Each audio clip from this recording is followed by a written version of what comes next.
జుంటి తేనె ధారల కంటే మధురమైన వాక్యాన్ని అనుదినము విందాం, అందరికీ వినిపిద్దాం. వాడుక భాషలో పరిశుద్ధ గ్రంథ ధ్యానము. ఆదికాండము 43వ అధ్యాయము. కనాను దేశంలో కరువు తీవ్రంగా ఉంది. వారు తాము ఈజిప్టు నుండి తెచ్చిన ధాన్యమంతా తినివేశాక వారి తండ్రి వారితో, మీరు మళ్ళీ వెళ్ళి మా కోసం కొంచెం ఆహారం కొనుక్కురండి అన్నాడు. అందుకు యూదా, ఆ మనిషి మీ తమ్ముడు మీతో పాటు ఉంటేనే తప్ప మీరు నా ముఖం చూడరని మాతో గట్టిగా చెప్పాడు. మీరు మా తమ్ముడిని మాతో పాటు పంపితే మేము వెళ్ళి మీకోసం ఆహారం కొంటాం, కానీ మీరు అతన్ని పంపకపోతే మేము వెళ్ళము. ఎందుకంటే ఆ మనిషి అన్నాడు, మీ తమ్ముడు మీతో పాటు ఉంటేనే తప్ప నా ముఖం చూడరు. ఇజ్రాయేలు, మీకు ఇంకో తమ్ముడు ఉన్నాడన్న సంగతి ఆ మనిషితో చెప్పి ఇంత కీడు నా మీదకి ఎందుకు తెచ్చిపెట్టారు అన్నాడు. వారు, ఆ మనిషి మన గురించి, మన బంధువుల గురించి ఖచ్చితంగా అడిగాడు. మీ తండ్రి బతికి ఉన్నాడా, మీకు ఇంకో తమ్ముడు ఉన్నాడా అని. అతని ప్రశ్నలకు తగ్గ జవాబులు ఇచ్చాం. మీ తమ్ముడిని ఇక్కడికి తీసుకురమ్మంటాడని మాకేం తెలుసు అన్నారు. అప్పుడు యూదా తన తండ్రి ఇజ్రాయేలుతో అన్నాడు, నీవు మా చిన్నవాళ్ళు చావకుండా బ్రతికేలా మేము వెళ్ళాలి. ఆ అబ్బాయిని నాతో కూడా పంపు. నేను అతని విషయం జామీను ఉంటాను. నీవు నన్ను బాధ్యుడిగా ఎంచవచ్చు. నేను అతన్ని మళ్ళీ తీసుకువచ్చి నీ ఎదుట నిలబెట్టకపోతే నా జీవితమంతా నింద భరిస్తాను. ఇప్పుడు ఈ విధంగా మాకు ఆలస్యం కాకపోతే ఈలోగా మేము రెండోసారి వెళ్ళి మళ్ళీ వచ్చి ఉండేవాళ్ళమే. అప్పుడు వారి తండ్రి ఇజ్రాయేలు వారితో, సరే, అలాగైతే ఈ విధంగా చేయండి. ఈ దేశంలోని మేలి రకమైన వస్తువులను మీ సంచుల్లో వేసుకొని ఆ మనిషి దగ్గరకు తీసుకువెళ్ళండి. అంటే కొంచెం మస్తకి, కొంచెం తేనె, సుగంధ ద్రవ్యాలు, పోలం, పిస్తాచకాయలు, బాదం కాయలు, 2 డబ్బు కూడా తీసుకుపోవాలి.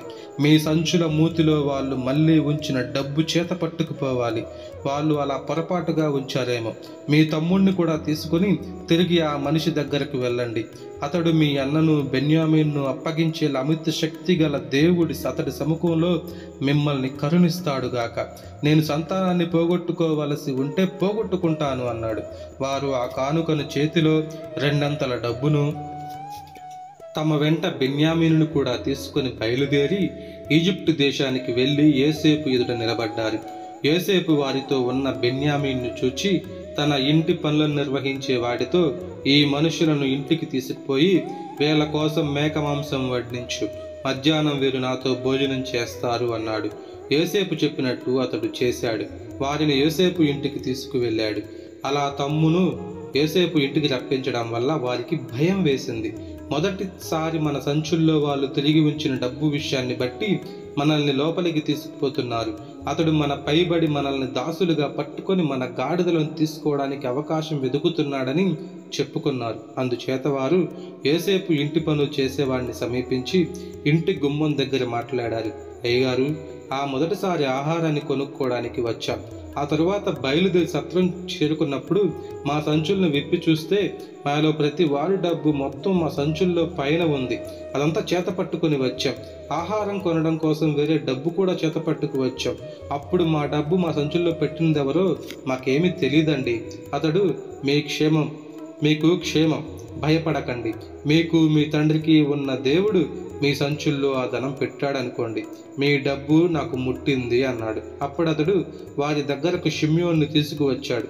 ఆ తరువాత వారందరినీ యోసేపు ఇంటి లోపలికి తీసుకువచ్చి వారికి నీళ్ళిచ్చారు. వారు కాళ్ళు కడుక్కున్నారు. అతడు వారి గాడిదలకు మేత పెట్టించాడు కూడా. తాము భోజనం చేయవలసినది అక్కడే అని విని యోసేపు ఇంటికి వచ్చే మధ్యాహ్నం వేళకు తమ కానుక సిద్ధం ఉంచారు. యోసేపు ఇంటికి వచ్చినప్పుడు వారు తమ దగ్గర ఉన్న ఆ కానుక ఇంటి లోపలికి తెచ్చి అతనికి నేలను వంగి దండం పెట్టారు. అతడు వారిని కుశల ప్రశ్నలు అడిగి, మీరు చెప్పిన వృద్ధుడు మీ తండ్రి బాగున్నాడా అని ఆయన బ్రతికి ఉన్నాడా అని కూడా అడిగాడు. మీ దాసుడైన మా తండ్రి బాగున్నాడు, బ్రతికే ఉన్నాడు అంటూ సవినయంగా వంగారు. యోసేపు తలెత్తి తన తల్లి కొడుకైన తన తమ్ముడు బెన్యామీన్ను చూచి, నాతో మీరు చెప్పిన మీ తమ్ముడు ఇతడేనా అని అడిగి, బాబు, దేవుడు నీకు దయ చూపుతాడు గాక అన్నాడు.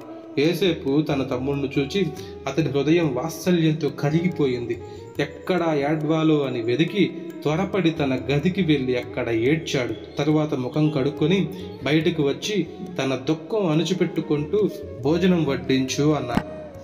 అతనికి, వారికి, అతనితో భోజనం చేసే ఈజిప్టు వాళ్లకు వేరువేరుగా వడ్డించారు. ఈజిప్టు వాళ్ళు హీబ్రూ వారితో కలిసి భోజనం చేసేవారు కాదు. అది ఈజిప్టు వాళ్లకు అసహ్యం. ఆ అన్నదమ్ములను పెద్దవాడు మొదలుకొని చిన్నవాడి వరకు తమ తమ వయసు ప్రకారం కూర్చోపెట్టడం జరిగింది గనుక వారు ఒకటి వైపు ఒకడు ఆశ్చర్యంతో చూచుకున్నారు. యోసేపు తన ఎదుట నుండి వారికి పల్లెల్లో భోజనం వంతులెత్తి పంపాడు. బెన్యామీను పల్లెంలోంది వారందరి పల్లెల్లో దానికంటే 5 ఎక్కువగా ఉంది. అలా వారంతా యోసేపుతో ఉల్లాసంగా విందు ఆరగించారు. దేవుని పరిశుద్ధ వాక్యము దీవించబడునుగాక. ఆమేన్.